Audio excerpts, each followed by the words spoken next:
ओम साई राम दोस्तों। जैसे कि पहले वीडियो में हमने चर्चा किया था, मैं फिर से यही कह रही हूँ। हम माँ बाप को एक चीज़ ये दिमाग में होता है कि हमने बेटी को बेटे की तरह पढ़ाया लिखाया, बीटेक कराया या फिर एमबीए कराया, जो भी है। तो पहले हम कैश भी तो खूब देते थे, 10 लाख, 15 लाख, 18 लाख, 5 लाख, 6 लाख ऐसे देते थे। अब वही पैसा देके हम अपने बच्चों को पढ़ाते हैं, यानी कि बेटियों को पढ़ाते हैं। तो बेटी को हम सशक्त ना बना के, मजबूत ना बना के उसके अंदर भर दे कि तुम क्यों किसी से दबोगी, तुम क्यों किसी से किसी के सह के रहोगी। अरे ये सहना नहीं होता। अगर हम और आप दो बात बर्दाश्त करके रहें और समझ के रहें तो परिवार अच्छा चलता है। बेटियों के दिमाग में अरे तुम कुछ भी करो, मैं तुम्हारे साथ हूँ। नहीं, आप लोग सोच रहे होंगे कि मैं शायद मेरी बेटी नहीं है, लेकिन नहीं, मेरी 2 बेटी 1 बेटा है। मैंने अच्छे से दोनों बेटियों को अपने घर से विदा किया है, पढ़ाया लिखाया, आज वो अपने पैरों पे भी खड़ी हैं। लेकिन मैंने उनको ये कहा कि तुम्हारे हर दुख सुख में मैं तुम्हारे साथ हूँ।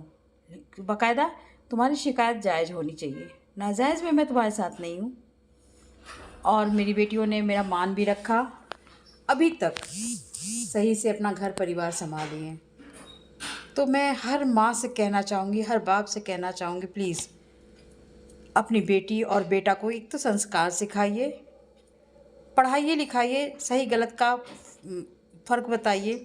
और बेटियों को उतना उड़ान मत दीजिए कि कल वो भटक के एक पेड़ की डाली से जैसे पत्ता गिरता है, कहीं भी गिर जाता है, वो सूखा पत्ता चाहे नाली में गिरे, चाहे सड़क पे गिरे, चाहे कीचड़ में गिरे। तो वही हाल मेरी बेटियों का होगा ना। जब हम अपनी बेटियों के दिमाग में नहीं तुम बेटी नहीं बेटा हो, अरे उसको दूसरी की पहचान क्यों देना, उसको बेटी ही बनाओ जो दोनों कुल की मर्यादा समझती हो। बाप माँ के एक मन की भाषा जानती हूँ, सास ससुर की मान अभिमान की रक्षा करती हूँ। अरे तब वो अपना नया जनरेशन कैसे शुरुआत करेंगी जब वो अपना घर ही नहीं ठीक से बसा सकती।